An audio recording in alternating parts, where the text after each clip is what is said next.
Hola chicos, ¿cómo están? Vamos a comenzar, como les dije la clase pasada, con el tema de un nuevo proyecto, un proyecto final que vamos a tener en este curso en tercer año, que es sobre el agua.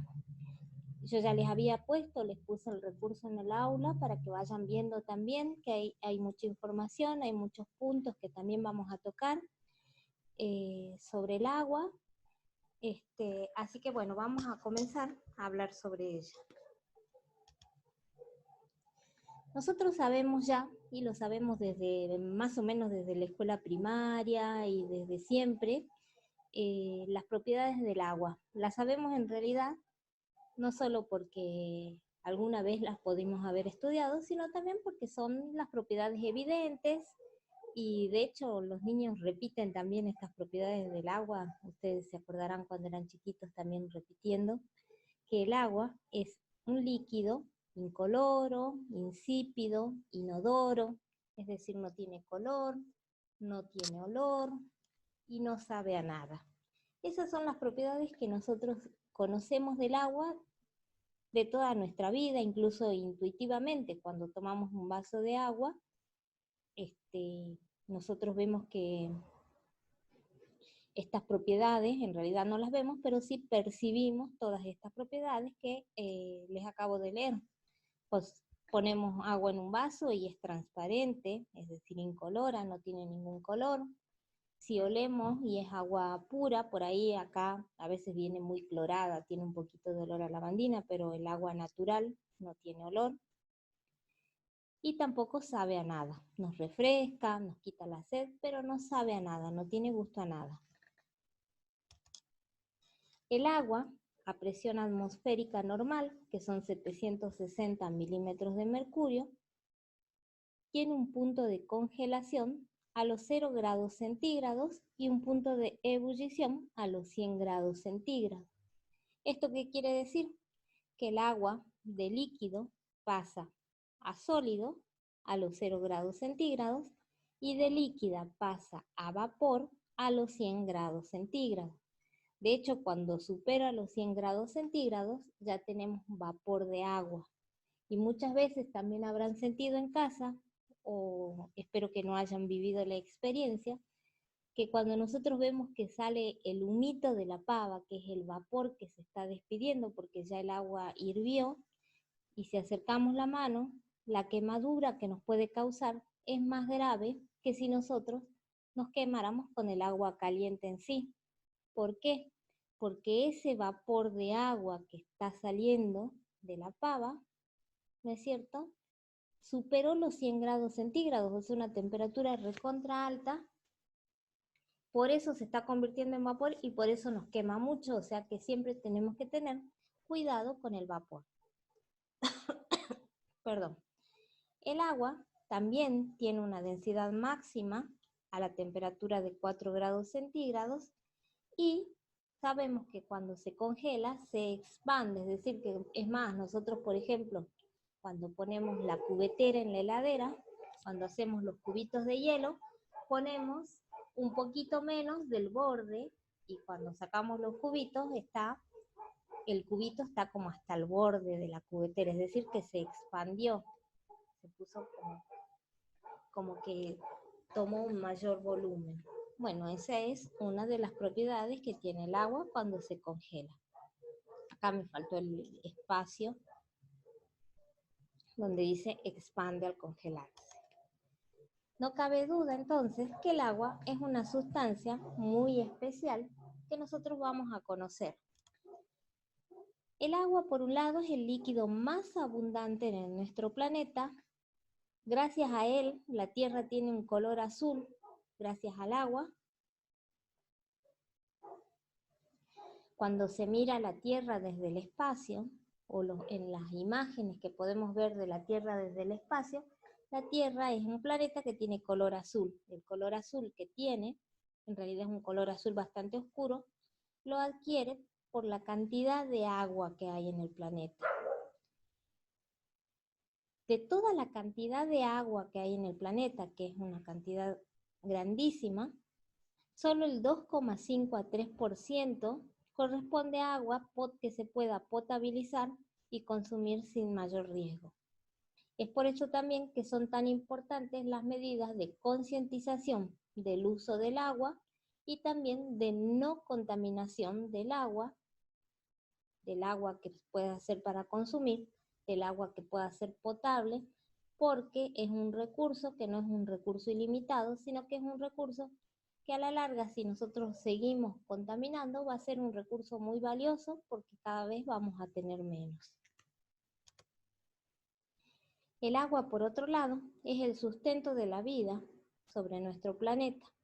De hecho, se dice que la vida apareció y se desarrolló en los océanos, es decir, que las primeras evidencias de vida se produjeron en un medio acuoso, es decir, en el agua. El agua también es el líquido que más sustancias puede disolver, o sea, muchas sustancias se disuelven en agua y por eso se lo llama un disolvente universal. Obviamente, no es todas las sustancias se disuelven en agua. De hecho, nosotros sabemos que cuando mezclamos aceite con agua, el aceite no se disuelve en agua. Entonces, no es que todas las sustancias se disuelven en agua. El agua es el líquido que más sustancias disuelve. Por eso se llama el disolvente universal. Todos los seres vivos necesitan agua para vivir y están formados por agua. El ser humano, casi el 65% es agua. Y acá yo busqué información en varios lugares y en realidad varía, en algunos lugares dice entre 60 y 70%. Y en este dibujito también lo puse justamente porque en algunas informaciones que yo encontré, buscando en internet, dicen que la cantidad de agua en los hombres es mayor que en las mujeres. Bueno, será un tema para investigar por ahí un poquito más. No ahondé mucho en la información, pero me pareció como una curiosidad que los hombres tengan más agua que las mujeres, mayor porcentaje de agua que las mujeres. También lo que vamos a ver es que esta agua, que es el 65% en el ser humano, está distribuida de diferente manera en los distintos órganos. Por ejemplo, en nuestros ojos hay un 95% de las sustancias que hay en nuestros ojos, el 95% es agua. En el corazón, el 75% es agua. En la sangre, el 94% de las sustancias que hay son el agua. Y así podemos ver acá en este dibujo cómo está distribuida el agua, esa que está en tanta cantidad en nuestro cuerpo, cómo se distribuye a su vez en los distintos órganos. El agua es un compuesto químico formado por 2 átomos de hidrógeno y 1 de oxígeno. Eso lo sabemos también desde siempre, que es H2O. Entonces, 2 átomos de hidrógeno y 1 de oxígeno. Y acá tenemos un dibujito, más o menos, cómo sería esa molécula de agua. En realidad es una representación, obviamente que la molécula de agua no es así, estamos viendo una burbuja, está bien bonito como en 3D. Es una representación de cómo sería la molécula de agua. En un átomo central es el oxígeno y hacia los lados tenemos el hidrógeno. Y también vemos acá, que ya vamos a ver un poquito también más adelante, fíjense que el átomo de oxígeno es más grande que los átomos de hidrógeno y que en la molécula se observa que no es una molécula recta, sino que es una molécula en la cual hay ángulos diferentes, es decir, acá ven entre el oxígeno, que sería el punto, y los 2 hidrógenos, se forma un ángulo. Bueno, esos ángulos son característicos de la molécula de agua. Cuando el oxígeno y el hidrógeno se unen, lo hacen covalentemente, es decir, en un enlace covalente de esos que hemos estudiado hasta hace muy poquito. La representación de Lewis de este enlace covalente sería este que estamos viendo acá. El oxígeno, con sus 6 electrones de valencia, le pide un electrón al hidrógeno, a un hidrógeno y un electrón al otro hidrógeno. El oxígeno completa su octeto, es decir, si contamos todas las pelotitas tiene sus 8 electrones, Y el hidrógeno, que era el caso especial que completaba el octeto con 2 electrones, acá también lo vemos que cada uno tiene su octeto completo. Entonces, esta es la representación de Lewis de la molécula de agua. El tipo de enlace es enlace covalente. Pero este enlace covalente es un enlace bastante especial, porque los átomos comparten sus electrones, pero no de la misma forma. Es decir, que lo hacen con distinta fuerza. Lo que es distinto en este enlace es la fuerza con la que comparten. La fuerza con la que van a compartir los electrones depende de la electronegatividad del elemento. Acuérdense, cuando estudiamos nosotros las propiedades periódicas, que estudiamos la electronegatividad.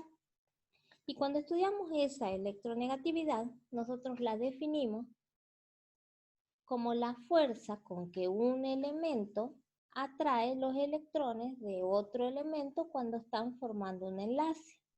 Y también nosotros veíamos cómo era en la tabla periódica y decíamos que hacia la derecha y hacia arriba teníamos los más electronegativos, etcétera, etcétera. Entonces vamos a fijarnos en esas propiedades que ya las tenemos en la carpeta, la de la electronegatividad.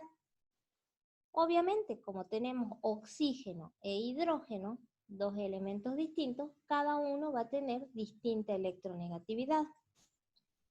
El oxígeno va a ser más electronegativo que el hidrógeno, entonces va a acaparar o atraer los electrones del hidrógeno más cerquita de él, es decir, que va a tirar con más fuerza a esos electrones. Esto hace que la zona de la molécula donde se está produciendo el enlace tenga una ligera carga negativa. La zona de la molécula donde están los hidrógenos va a tener, por lo tanto, una ligera carga positiva. ¿Por qué? Porque los electrones van a estar más lejos de ella. Entonces, por eso decimos que la molécula de agua es polarizada, es decir, que tiene un extremo positivo y otro extremo negativo. Acuérdense que cuando yo hablo de eso, de lo negativo, acá, cuando digo que la molécula tiene una ligera carga negativa porque está atrayendo los electrones, esta carga negativa la adquiere porque el electrón es una molécula que tiene carga negativa. Entonces, si yo atraigo hacia mí algo que tiene carga negativa, me vuelvo un poquitito más negativa. Es lo que le pasa al oxígeno. Si el hidrógeno tiene más lejos a la carga negativa, se vuelve un poquitito positivo y forma esto que es la molécula polarizada. Acá vemos cómo sería la representación y fíjense que eso que yo les digo poquito positivo o un poquito más negativo, se lo representa con esta letra que es una D en griego, que es la delta, en minúscula, y me dice la densidad de carga. Esto se llama densidad de carga, es decir, que es una carga que yo no la estoy viendo, pero que sí es una carga que tiene esa molécula, es como una carga así como una tendencia que tiene la molécula. Entonces, acá tenemos al oxígeno, que tiene su densidad negativa, porque tiene los electrones más cerca, y los hidrógenos que tienen una densidad de carga positiva porque tienen los electrones más lejos. Y acá está marcado el ángulo que se forma acá. Acá entre estos dos hidrógenos también hay otro ángulo que creo que son los 148 Armstrong, no estoy segura. Pero bueno, acá solo en este dibujito me salió una de las distancias, uno de los ángulos. Las diferencias de carga lo que hacen es que convierten a la molécula de agua en una molécula polar. Y esto hace que a la molécula de agua se la llame dipolo, es decir, tiene dos polos, un polo negativo y un polo positivo. Acá no se ve muy bien, no está muy clarita la densidad, pero como ya lo hemos hablado y lo hemos visto en la imagen anterior, sí nos vamos a dar cuenta que acá dice densidad negativa y acá dice densidad de carga positiva. Entonces, cuando yo muestro estas densidades de carga, es cuando yo estoy diciendo que mi molécula es polar. Y como tengo un polo negativo y un polo positivo, se le dicen dipolo. Lo que yo les decía respecto a las propiedades periódicas y a las representaciones, si ustedes buscan en internet la imagen de molécula de agua, les va a salir siempre así, de esta manera. Fíjense el oxígeno más grande que el hidrógeno. Acá no se ve tanta la diferencia, pero sí se ve. A ver, acá no. Acá también se ve que el oxígeno es más grande que el hidrógeno. Y acá también podemos entonces hacer uso de otra de las propiedades periódicas que nosotros hemos estudiado, que era el radio atómico. Si nos fijamos, ¿quién tiene más radio atómico? Va a tener más el oxígeno que el hidrógeno. Entonces, en la representación de las moléculas, fíjense que se tienen en cuenta todas las propiedades periódicas. Se tiene en cuenta la electronegatividad. Si hay uno que es más electronegativo, nosotros sabemos que atrae más los electrones y por eso tiene una densidad de carga negativa. Y se tiene en cuenta el tamaño que tiene cada uno de esos átomos.